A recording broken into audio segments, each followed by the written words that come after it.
맛동산 먹고 즐거운 파티.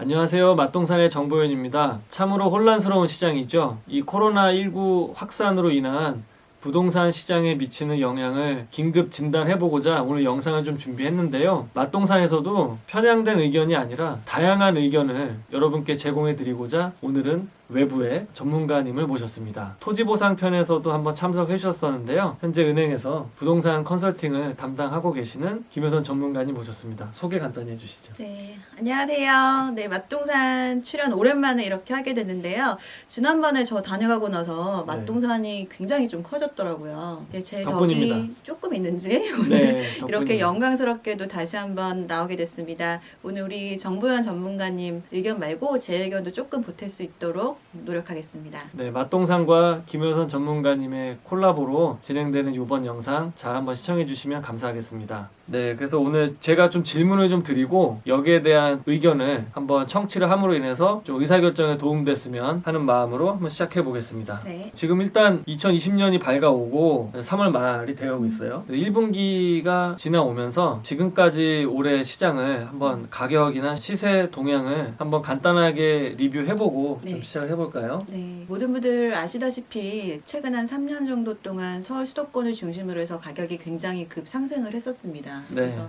저를 비롯하고 이제 정보현 전문가님을 비롯한 많은 전문가들이 올해 1월의 시작은 좀 굉장히 밝게 시작했던 것 같아요. 네. 별로 하락할 만한 많은 요인이 보이지 않고 주변에 기억하시는 것처럼 많은 분들이 집을 사겠다고 문의하시는 분도 굉장히 많았던 시장인데 최근에 뭐 이렇게 피치 못할 코로나19 사태에 접어들면서 가격이 어느 정도 꺾인 건 사실입니다. 다시 한번 좀 말씀드리면은 작년까지 서울 도심권을 중심으로 해서 가격이 상승을 하고 그 이유는 한강변 주변으로 해서 계속해서 퍼져나가면서 상승을 했었죠. 정부에서도 파리 대책, 과거를 좀 돌아보면은 파리 대책 때 조정 대상 지역이나 투기 과열지구, 투기 지역으로 지역을 나누다 보니까 수요자들로 하여금 마치 1등급, 2등급 매겨진 것처럼 네. 가장 좋은 입지가 투기 지역, 그 다음에 투기가 해주고 조정 대상 지역이라고 말을 한 것처럼 수요자들이 반응을 좀 했었습니다. 그래서 그 위주가 많이 오르고 있다가 작년에 12월 달에 대책이 또 한 차례 나왔죠. 네. 그때는 최초로 초고가 주택이라는 단어가 등장을 했어요. 예. 예, 고가 주택은 많은 분들이 아시는 것처럼 9억 원 이하의 주택들에 대해서 세금에 대해서 이제 과세를 매길 때 기준이 됐었는데 대출에 있어서는 15억 원 이상이 되는 그 초고가 주택은 대출이 전면 금지가 되는 그런 사태가 일어나다 보니까 도심권이 아닌 이제 외곽으로 점점 풍선 효과처럼 가격이 네. 확대되면서 올라가는 지역들이 좀 변하기 시작을 했었죠. 그렇죠. 예, 그래서 올해 1월부터 좀 살펴보니까 가격이 서울보다는 서울의 조금 변두리 지역들, 그러니까 네. 가격으로 치면은 9억 원 이하의 주택들이 굉장히 많이 오르기 시작하다가 코로나 사태가 좀 이렇게 불발하니까 그 이후로는 그 경기도 인근 지역들, 그러니까 수용성이라고 불렸던 수원이라던가 뭐 용인 지역, 뭐 의왕시 이런 지역들이 가격이 오르다가 2월 달에 조정 대상 지역 이제 지정이 되고 나서는 또 더 외곽인 최근에는 뭐 구리라던가 남양주, 오산 이런 지역들이 가격이 오르고 있는 상황입니다. 근데 이제 네. 가격이 우리가 통계 같은 것들은 보면은 그거는 호가 위주로 좀 되어 있는 거거든요. 그래서 네. 저희는 최근에는 실거래 위주로 좀 많이 조사를 하는 편인데 실거래를 봤을 때는 아직까지는 서울 수도권 지역의 가격이 빠진 상황은 아닙니다. 네. 아직은 3월 통계가 좀 나오기 전이라서 지금까지의 상황만 봤을 때는 완전히 최고가 주택, 그러니까 뭐 30억 이상, 네. 50억 정도 이렇게 육박하는 한남 더위를 비롯한 주택들은 오히려 3월 초쯤에도 최고가를 찍었더라고요. 그렇죠. 뭐 예. 그런 주택이야 뭐 15억 원을 초과하는 초고가 아파트라고 해서 네. 대출 영향을 받을 지역은 아니니까. 예. 네. 그러니까 이런 정책에 상관없는 사람들이 이제 사는 그런 실거주 위주의 주택들은 가격에 상관없이 지금까지도 뭐 가격 영향을 받지는 않고 있고요. 네. 다만 이제 강남권에 있는 재건축 아파트들은 최근에 뭐 적게는 1억, 네. 뭐 심하게는 9억 원 빠진 데이터도 있긴 하던데 그거는 증여라던가 다른 이슈가 있는 것 같긴 하고 보통은 1억 원에서 3억 원 정도가 뭐 잠실의 리센츠라던가 음마아파트라던가 뭐 개포 주공 1단지 이런 네. 아파트들은 가격 조정이 조금 있는 편이긴 하고요. 네. 예, 그 외에 9억 원 이하의 아파트들 위주로도 지금까지도 최고가를 이렇게 갱신하고 있는 그런 상황이기는 합니다. 얼마 전에 그러니까 3월 9일 뭐 13일 이럴 때쯤에 그 잠실 리센츠 아파트가 19억 원 이상 가던 게 예. 16억 원의 거래가 떠서 네. 이게 뭐 가족 간의 거래냐 뭐 실제 일반 거래냐 이런 얘기들 많이 있었던 것 같아요. 예. 시세 동향은 이제 지금 1분기까지는 잘 정리를 해주셨고요. 그래서 이번 3월 이제 초중순을 기점으로 해서 예.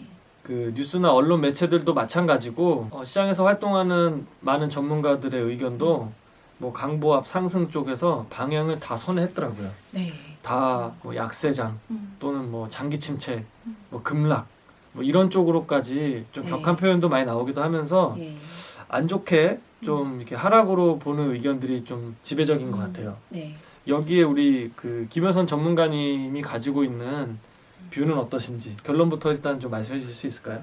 네, 굉장히 좀 어려운 질문이기도 한데요. 네. 그래도 결론을 말씀을 드려야 되니까 네, 지금 사실 이 시장을 뭐 앞으로도 계속해서 상승한다, 하락한다라고 단언하기는 굉장히 어려운 시장이긴 합니다. 그렇죠. 예, 그렇지만 뭐 하나 말씀을 정확하게 드릴 수 있는 부분은 우리가 2010년도 희망차게 시작했던 그때와는 굉장히 좀 다르긴 하다. 네. 마냥 장밋빛으로 볼 수만 없기 때문에 그냥 한마디로 얘기하면은 저는 적어도 한 6개월 정도 6개월. 6개월 네. 정도는 지금 같은 이 심리적인 위축이라던가 여러 네. 가지 요인으로 인해서 하락 보합장이 불가피할 걸로 보고 있고요.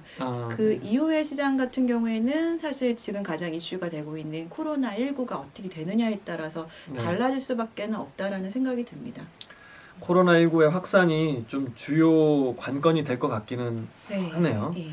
네, 일단 6개월 동안 이런 뭐 눈치도 보고 뭐 하락과 위축은 불가피할 것 같다 얘기를 네, 지금 해주셨는데 느끼시는 것처럼 네. 지금 상담 다니시니까 네. 수요자들이 줄어들지는 않았죠.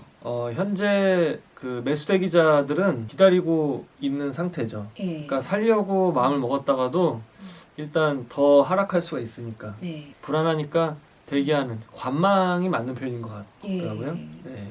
그런 심리적인 부분들이 지금 기조로 좀 코로나가 간다면 6개월 정도는 이어질 거라고 보고 있고 그 이후에는 이제 어떻게 되는지에 따라서 장기로 갈 수도 있고 그렇기 때문에 3월달 통계 수치가 굉장히 중요하다고 좀 봅니다.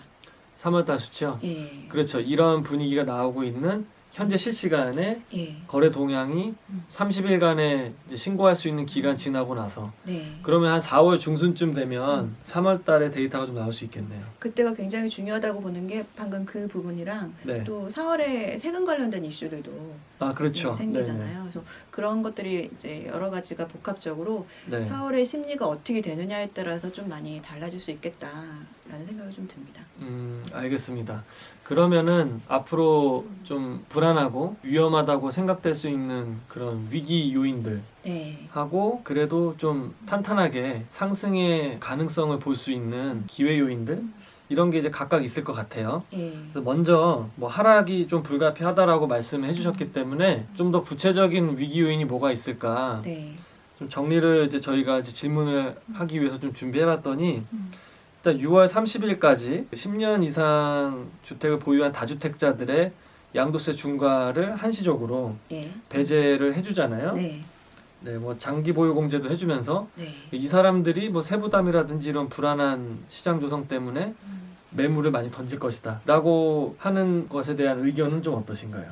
그것 또한 최근에 이런 좀 불안한 이게 지금 뭐 부동산에 관련된 여러 가지 그 펀더멘탈이 붕괴된 건 전혀 없는데 네, 외부 요인으로 인한 불안감들이 매도자나 매수자에게 모두 동일하게 지금 예. 갖고 있는 상태잖아요. 그렇기 네. 때문에 지금 한 2월 하반기를 네. 기점으로 해서 매도자들이 그 다주택자 위주로 갖고 있는 물건들을 매도해야겠다라는 네. 생각들을 실제로 많이 하고 있고요. 음. 최근 한 올해 1월, 2월까지, 2월 초까지만 하더라도 서울 부동산들은 네. 제가 이거 팔아야 돼요, 말아야 돼요 상담을 한 기억이 없어요, 저는. 아 그래요? 예. 음. 근데 2월 한 중순 이후부터는 일을 안 하시는 건 아니죠? 죄송합니다. 열심히 했는데도 네. 예, 팔겠다는 사람들이 저는 없더라고요. 그냥 아, 다 네. 파나 저한테 안 물어보고. 예. 어쨌든 이제 2월 한 하반기에 들어서면서부터는 이제 한두 건씩 이렇게 문의를 하시더니 네. 오늘도 제가 광명 다녀왔는데 거기서도 이제 다주택자분이 지금 이제 고점인 것 같은데 팔아야 네. 되냐 이런 얘기를 하더라고요. 근데 방금 말씀하신 그 양도세, 네. 중과세에 대한 유예 기간 그런 거라도 좀 활용해서 세부담을 좀 줄이는 게 나한테 이익이지 않나 하는 그런 분들이 있는 건 정말 사실인 것 같습니다. 네, 뭐 국토부에서도 관련되는 그 대상 주택 수가 뭐 12만 호다, 8만 호다, 뭐 대부분 강남에 몰려 있다 이런 얘기도 하는데 더불어서 제가 판단하는 거는 부담부 증여도 네. 뭐 동시에 많이 이루어지고 있는 것 같더라고요. 네. 어쨌든 부모가 음. 내야 될 양도세가 줄어드니까 네. 일단 매물출엔 좀 어느 정도 있어서 공급이 좀 나올 수 있다 네. 이 말씀을 해주신 것 같고요. 그 다음에 현실화율도 그렇고 음. 이제 2022년까지 세부담이 많이 늘어날 것으로 네. 그 실제 이제 얼마 전에 주택 공시 가격 발표되면서 많이 올랐더라고요. 많이 올랐죠. 네. 그러니까 이 부분도 분명히 시장에 참여하는 분들한테는 부담이 클 걸로 느껴지긴 하는데 네. 어떻게 보십니까? 부담이 크죠. 이게 사실 서울에 집 한 채 있는 분들, 좀 웬만한 네. 지역에 있으면은 종부세 대상이 되게 돼버리니까 네, 예, 그런 부분들이 일반 서민들한테는 굉장히 큰 금액적인 것보다도 심리적인 부담감이 분명히 있으리라고 생각이 되거든요. 네, 또 이게 뭐 올해만 내고 끝나는 게 아니라 내년부터는 더 많이 오르리라고 생각들을 하니까 그렇죠. 분명히 그 부분도 네. 예, 요인이 될 수 있을 것 같습니다. 예, 여기서 또 질문 하나가 있는데 만나 뵙는 분들은 또 이런 얘기하는 사람도 있어요. 그러니까 거래가 되는 시점에 가격 상승기 때는 사실 뭐 1, 2천만 원, 네. 수천만 원이 거래 당일날 계좌번호 받는 날 이렇게 왔다 갔다 하기도 하고 그런데 뭐 몇백만 원, 뭐 1, 2천만 원 오르는 게 대수롭지 않다. 네. 집값 상승이 더 크면 가져갈 것이다. 이렇게 그렇죠. 말하는 네. 일부 뭐 주택 보유하신 분들의 음. 의견도 있는데 네. 어쨌든 그 부분보다는 음. 세부담을 느끼고 매물로 나와야겠다라고 생각하는 분들의 숫자가 더 많을 거다라고 저는 체감하시는 거죠. 그 관점보다도 네, 이 세금에 대한 그 민감도, 받아들이는 음. 심리적인 민감도가 상승장에서는 그렇게 크지 않다고 봐요. 그렇죠. 많이 예, 올라가니까 내가 네. 세금 더 내더라도 네. 올라갈 거라고 기대하니까. 근데 지금과 같이 약간 위축기가 되고 네. 하향 시장이 되면은 같은 세금이라고 하더라도 네. 나한테 받아들여지는 그 압박감은 클 수 있거든요. 그래서 좀 그런 관점에서 좀 그렇게 생각합니다. 네.